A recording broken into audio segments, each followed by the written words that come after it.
Hey everybody, we're back here for part 2 of this 20,000 cent search video. I have boxes 3 and box 4 up here on the desk, and just like from box 1 and 2, checked them out, opened them up, checked them out, you know, that kind of thing. And that is definitely circulated in box 3. We'll go over here to box 4. There you go. Flip it over. Definitely there. Let's see. That one looks kind of newish, but that one's definitely old. So we have boxes 3 and 4 here. 2 more boxes of circulated pennies to hunt. And just like in part 1, we'll be looking for any wheat pennies, Indian heads, Indian head pennies, any proofs, errors, and varieties. And yeah, if you haven't seen part 1 of this, check it out because 2 varieties are found. They're pretty awesome. But we'll start here on box 3, and I will see you again when I have my first find out of that one there. Roll number 3. We have the youngest of the wheat cents here. In 1958 Denver. That's one of the more common ones too.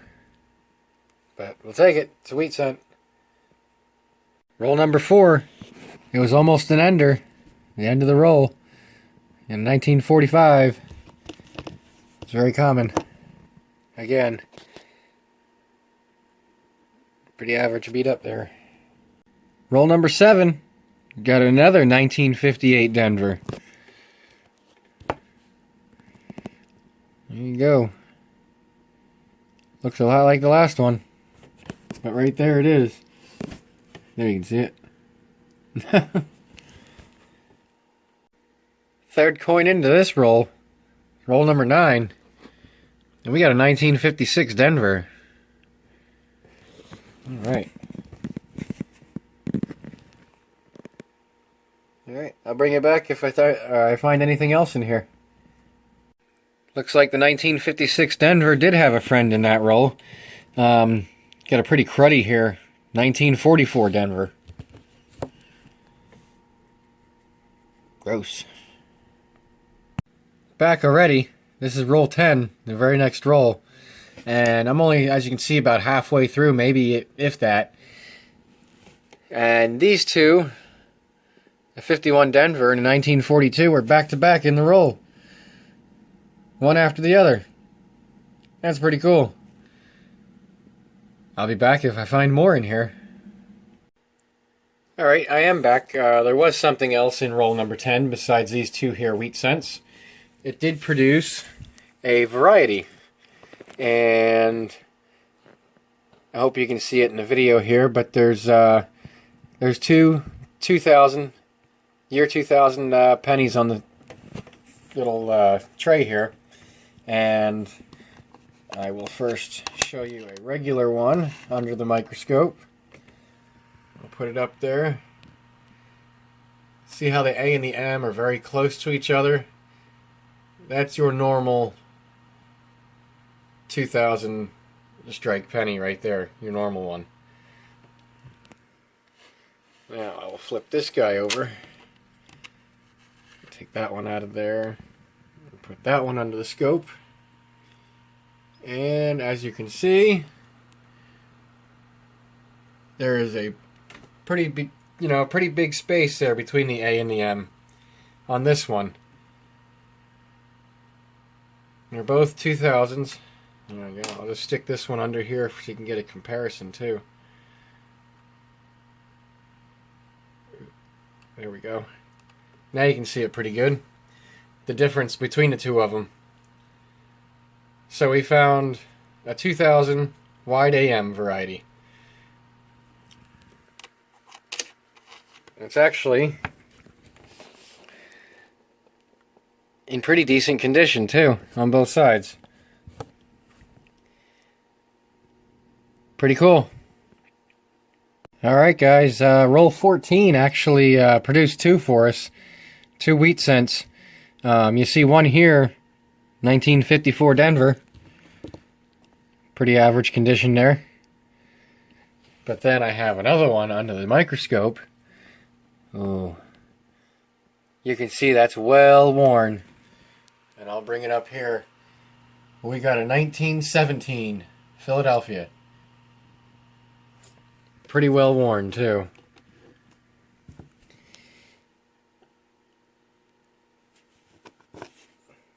It has for sure seen its fair share of hands. But that's cool. A teen's wheat. Roll 22. It actually had two finds for us. See here, a 1942 wheat cent. Then we also had a 1940 Canadian cent. It was that King George VI. It's a pretty old one. Awesome. Well, we're back in the next roll. Roll 23. In a 1936 wheat cent here. And that one we can put under the microscope to see if there's a double die obverse on the date area. And it does not appear to be so. It's still pretty cool though. 1936. I'll take it. Alright guys, roll number 27. Produced two for us. This one here, pretty dirty. Can't see it that well, but I'll bring it up here in the light a little bit more. There you go. It's a really dirty, worn 1940 wheat cent right there. And then we have a 1957 Philly. Not in too bad a shape. It's pretty good. Wow. Look what I just found. That makes this box 10 times better. Roll 28. The very next roll. You see the date on that? 1880. Indian head cent in the box. That is insane. And I still have half of this roll to go. Hopefully it'll be something else. That's amazing. 141 years old. I will take it. Roll 29. We got a 57 Denver. It's just brown, but it's not in bad shape. Looks okay for a 57. Roll 31. Got a 1940 so far. Pretty circulated, but we still got some to go in the roll. We'll see what else we can find. Well, alright. Roll number 34 gave us both a 51 and a 1951 Denver. Pretty strange, but I'll take them. There you go. Roll 35. We got yet another 1940. This one's not in bad shape compared to the other ones. Alright, awesome.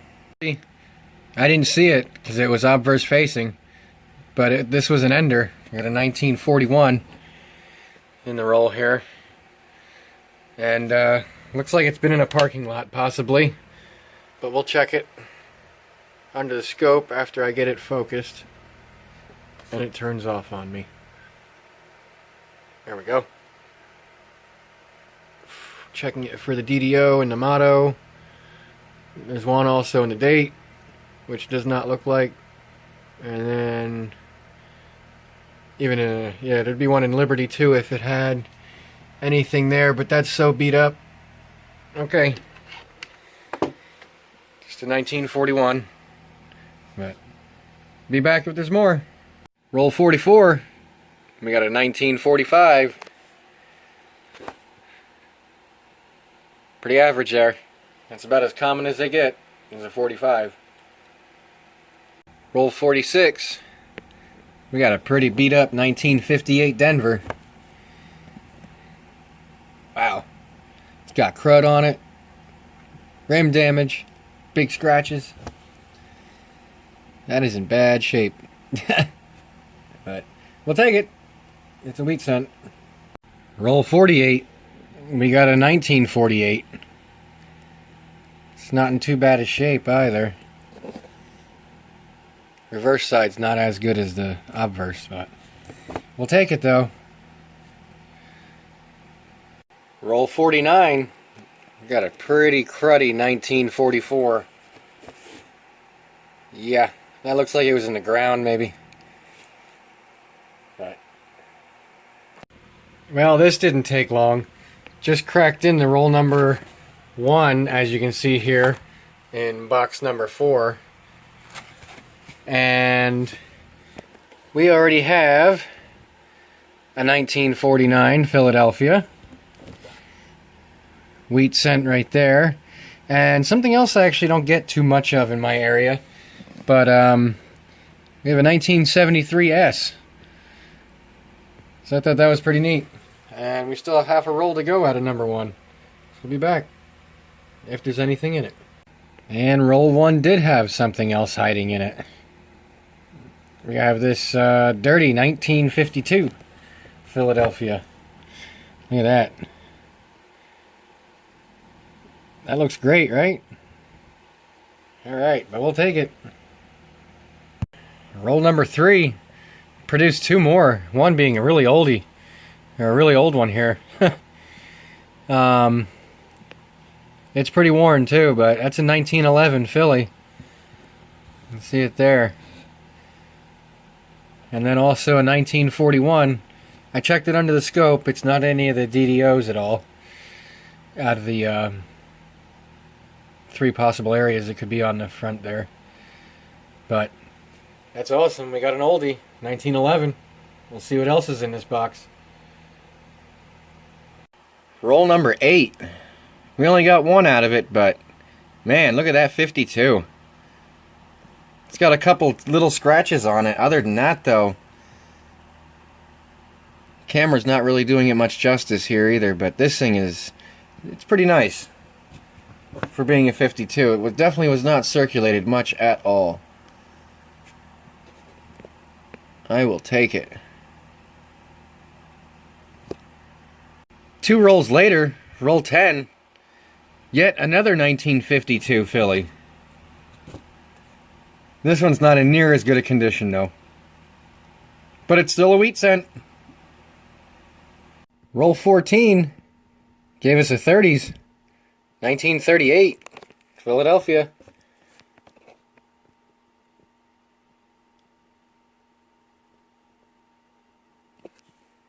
And we have a 44 Denver, which is very scratched up on the front there on Lincoln. The back is pretty average. Roll 25 though again. We're up to roll 33, and this one pretty scratched up. Definitely seen its fair share of hands. But we have a 1987 S proof cent right here.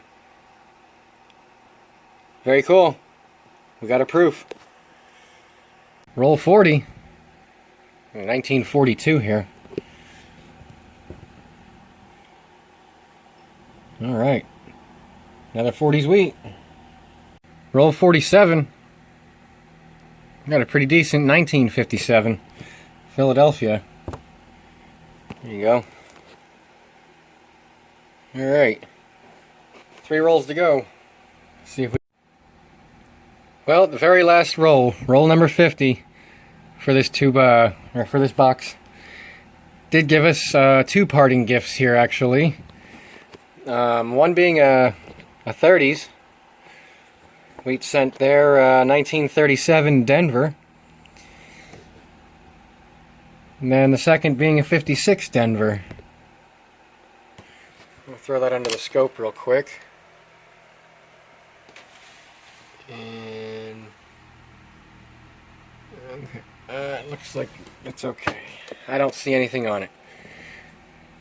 But I also just want to make a note that back in roll 42, I'm going to throw this 98 under the scope here quick. You can see it's 1998.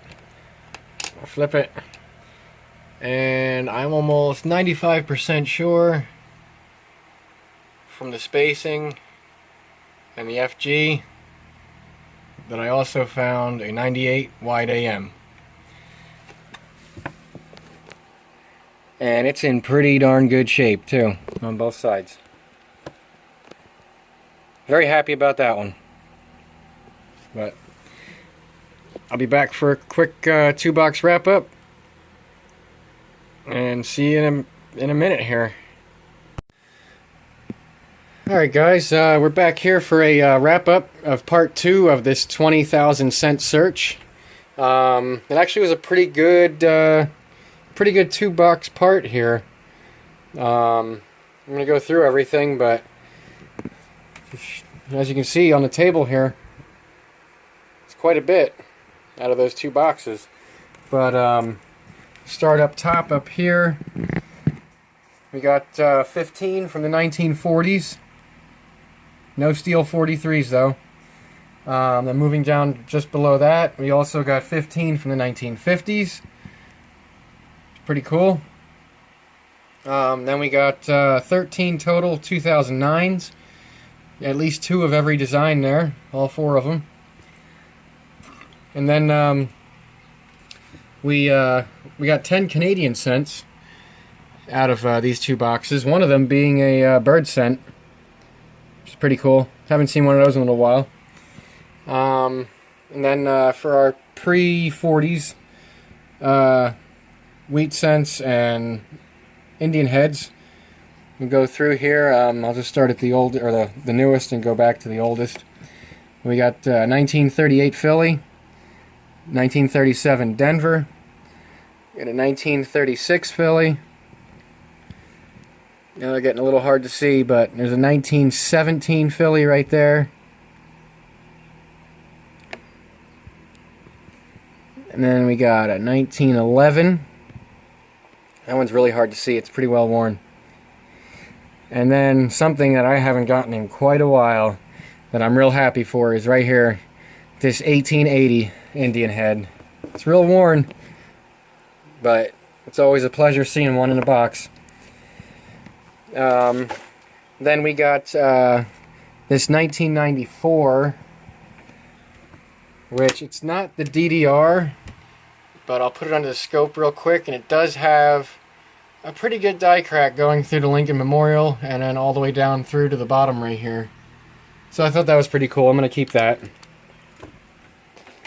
And then we got this 1987 proof S cent here. And then we got a total of 6 S mint. 169, 2 70s, a 71, a 73, and a 74. We're only missing the 72 and the 68. We would have got the whole set for the modern S mints. And then the 2 that I think I'm the happiest for here is a 2000 wide AM and a 1998 wide AM.